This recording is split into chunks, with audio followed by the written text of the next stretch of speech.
Family card সুমারি 2026 এই ফর্মটি আপনারা পূরণ করতে গিয়ে অনেক দ্বিধাদ্বন্দ্বের মধ্যে পড়ে যান এবং অনেকে আমার কাছে জিজ্ঞাসা করেছেন আসলে কিভাবে এটা পূরণ করব।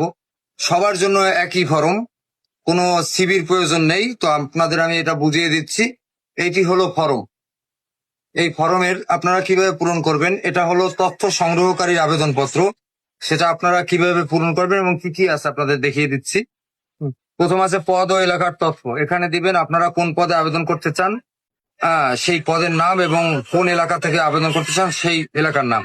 তারপর আছে যে সুমারি বিভাগ নং, সুমারি জেলার নাম, শহর অঞ্চল ও গণনা এলাকা। এখানে আপনাদের যদি কলাপাড়ার হন তাহলে বরিশাল বিভাগ, পটুয়াখালী জেলা, উপজেলা কলাপাড়া, আর যে এলাকাটা সেই এলাকা হবে। আপনার যে এলাকা সেই এলাকা হবে। তারপর আবেদনকারীর ব্যক্তিগত তথ্য, সেটা তো জানেন আপনারা, বুঝতেই পারেন। পূর্ণ নাম বাংলায়, পিতার নাম, স্বামীর নাম, মাতার নাম, এটা তো আপনারা বুঝতেই পারেন। তারপর আছে এখানে অনেকেই জিজ্ঞাসা করেছেন যে মোবাইল নাম্বারের কোনো জায়গা নেই। আসলে আছে এখানে, এই যে দেখেন এখানে মোবাইল নাম্বারের জায়গা আছে। তো আপনারা অনেকেই ভুল করেছেন যে নাম্বার দেন না, হয়তোবা তাদের ফর্ম হয়তোবা বাতিল হতে পারে।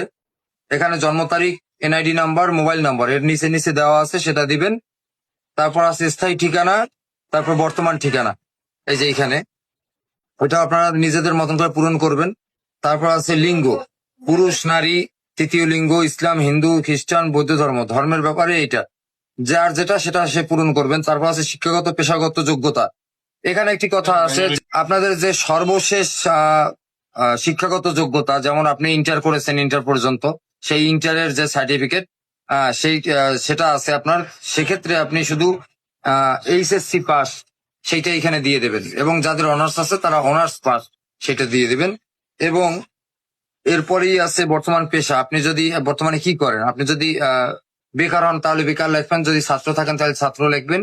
হ্যাঁ, এরপরে আছে পূর্বে কোনো জরিপ শুমারিতে অংশগ্রহণ করেছেন কিনা। যদি এরকম কোনো কার্যক্রমে আপনি আগে অংশগ্রহণ করে থাকেন তাহলে সেক্ষেত্রে হা দিবেন, আর যদি না থাকে তাহলে না দিবেন। দ্বিতীয় পেজেও কিছু তথ্য আছে, এই যে দ্বিতীয় পেজের তথ্যগুলো কি আপনাদের শোনাচ্ছি। প্রযুক্তিগত দক্ষতা, যদি স্মার্টফোন, ট্যাবলেট ব্যবহারের অভিজ্ঞতা থাকে তাহলে হ্যাঁ দিবেন, এবং কত পরিমাণ আপনি পারেন, মানে এখানে আছে নেই, স্বল্প, মধ্যম এবং দক্ষ। আপনাদের যেটা ভালো পারেন, ভালো পারলে দক্ষ দিবেন, আর যদি মধ্যম পারেন তাহলে মধ্যম দিবেন। তারপর আছে যে নিজস্ব স্মার্টফোন আছে কিনা। নিজস্ব স্মার্টফোন যদি থাকে তাহলে হ্যাঁ দিবেন, আর না থাকলে নাই।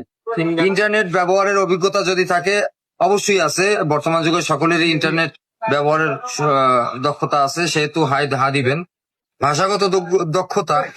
ভাষাগত দক্ষতার ক্ষেত্রে আপনারা বাংলা ভাষায় দক্ষ সেটা দিবেন, এবং ইংরেজি ভাষায়ও যেরকম পারেন সেরকম দেওয়ার চেষ্টা করবেন।